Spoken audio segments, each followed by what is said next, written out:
life? Hi everyone. I'm not sure if it's on, but this is Grace. I think it's on. I'm not sure. Anyway, hi, this is Grace. You know, we live up to age 100. Ah, Yuri-san, konnichiwa. So I believe it's already on then. I wasn't too sure. Okay, so, you know, no, sorry, that's a wrong book. That was Japanese version. And this is the book I recommend you to read to my English-speaking friends. The title is The 100-Year Life, written by Business School. According to the book, we would live up to age 100 and we would be working until age 80. So let's redesign your life. Yesterday, I talked about a cruise for beginners. And today, I'd like to talk about cruise as our option, as our lifestyle option. So what happened was about 20 years ago, this is the story my girlfriend shared with me. I have a girlfriend. She's Japanese, but she can speak 6 or 7 languages because she lives in Europe. So she speaks Japanese, English, French, German, Italian, Spanish, and maybe one more language. So see, she's Japanese European, and she was so good that she works as a tour guide or tour attendant to a very exclusive, affluent group of people. So every time they go out to a tour, she's right there because she is the best tour attendant. She's so professional, so good, and she can speak so many different languages. So she works exclusively with affluent people.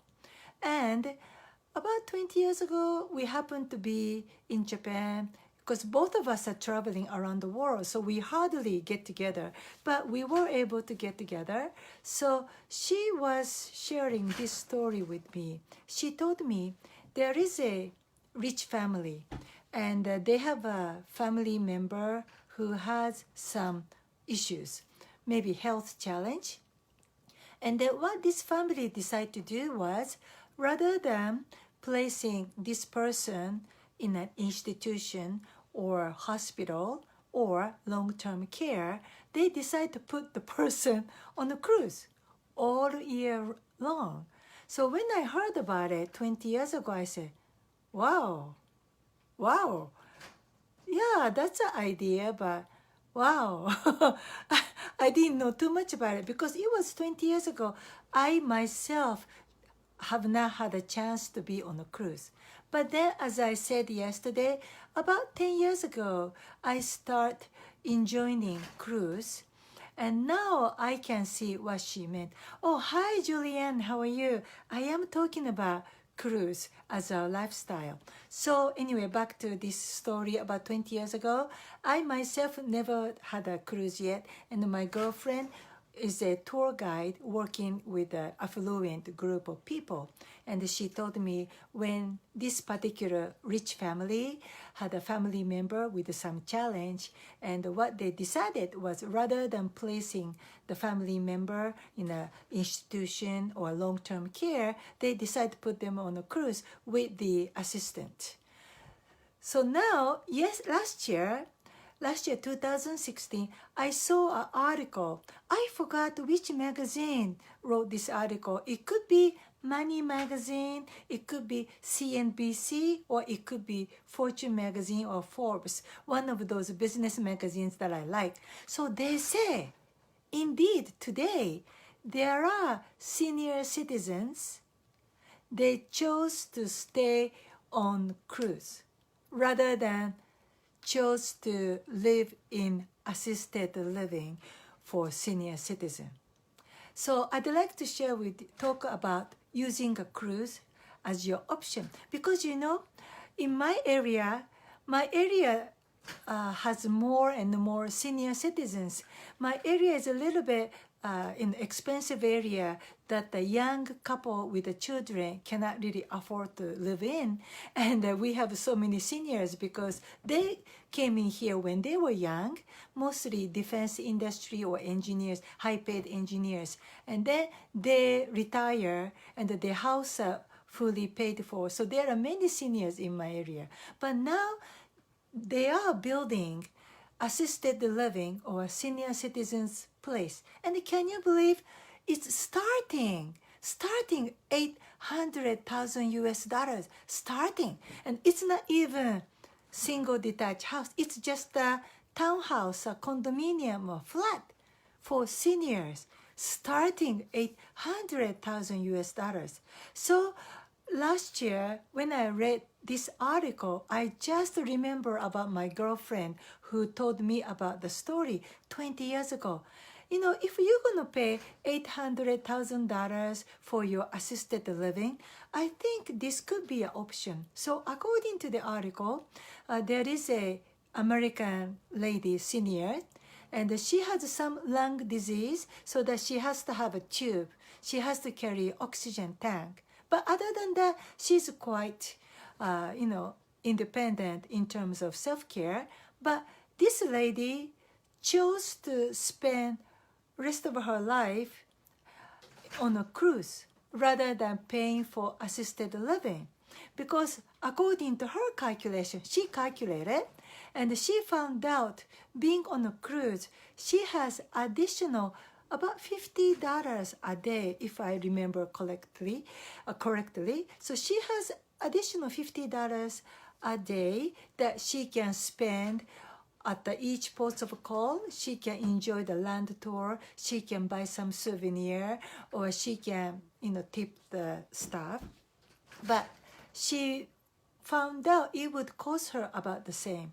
And then according to the article, and also I think, I talked to another lady in my gym. She's a senior, and she told me she also refused to move into assisted living, and she's living in her house because she said if you move to those senior citizens place, two issues she would face. Number one, you would always face the same people, and when they leave, meaning they die, unless they die, they are there.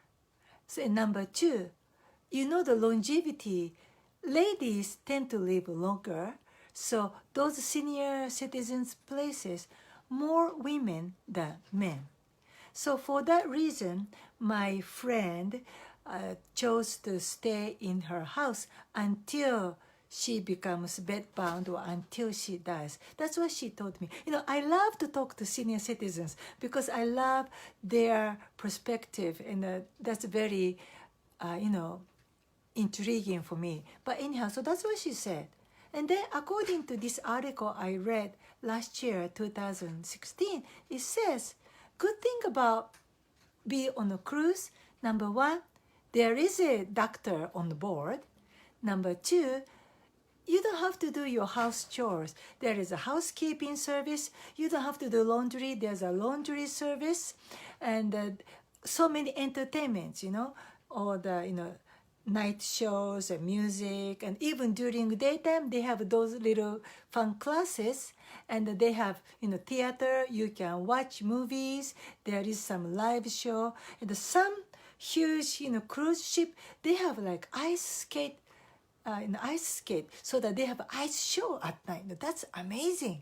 So all those entertainment, and also they have a gym, they have saunas, they have a spa, they have a facial, they have a beauty salon, they have everything there. And then also in terms of the socialization, the one huge cruise boat can carry more than 1,000 people. It can carry as many as 3,000 people. During your 1 week cruise trip, almost impossible to meet, 3,000 people every day.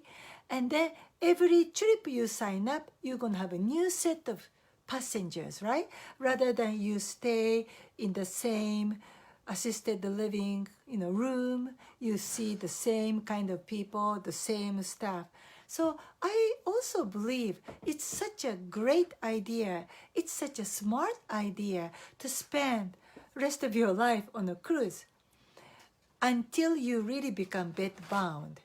And then also, cruise company work just like airline companies.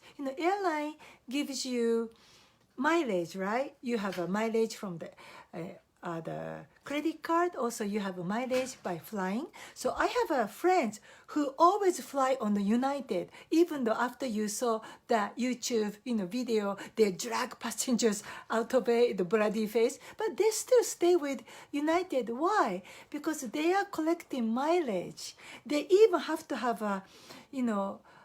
the transit or connection because they just want to collect United mileage. They want to be 1K member. Once they are 1K member, usually when they fly within the United States, almost automatically they get upgraded to first class. And when they fly international, almost automatic, even though they buy cheap ticket, they get at least premium economy seats. And if they are lucky, they get free upgraded to business class. So that's why my friend so crazy about United Airlines. They just stay with United no matter what. And cruise company usually works just like that. There are maybe 3 major cruise companies, right? Royal, Caribbean, Carnival, and Norwegian, and maybe Viking, Cunard, something like that. So if you always stay with one same cruise company, even me, my second time I had a cruise, they already gave me like a free Wi-Fi or a free drink or a free spa. And then if you go third time, fourth time, they will start upgrading your room. So I think it's really a great idea as long as you are pretty good independent in your ADL, assisted activities of daily living. If you're pretty much, independent, or you just carry oxygen tank, or you have a cane walker, I think this lady is very smart according to the article last year. Why don't you think about option to stay on your cruise? I think that would be great. Okay, that's all for today. So again, we live up to age 100. You have to redesign your lifestyle, and we will be working until age 80. So let's invest in your health. And you have to be healthy. And for that health, I highly recommend you to read this book, Dr. Gundry's The Plant Paradox. With this book, in 4 months, I have lost about 14 pounds, and I'm getting so strong. I have so much energy and happy. So really, please invest in your health. Just watch what you eat, because you are what you eat. You are what they eat too. Okay, that's all for today. I'll see you tomorrow. Bye-bye.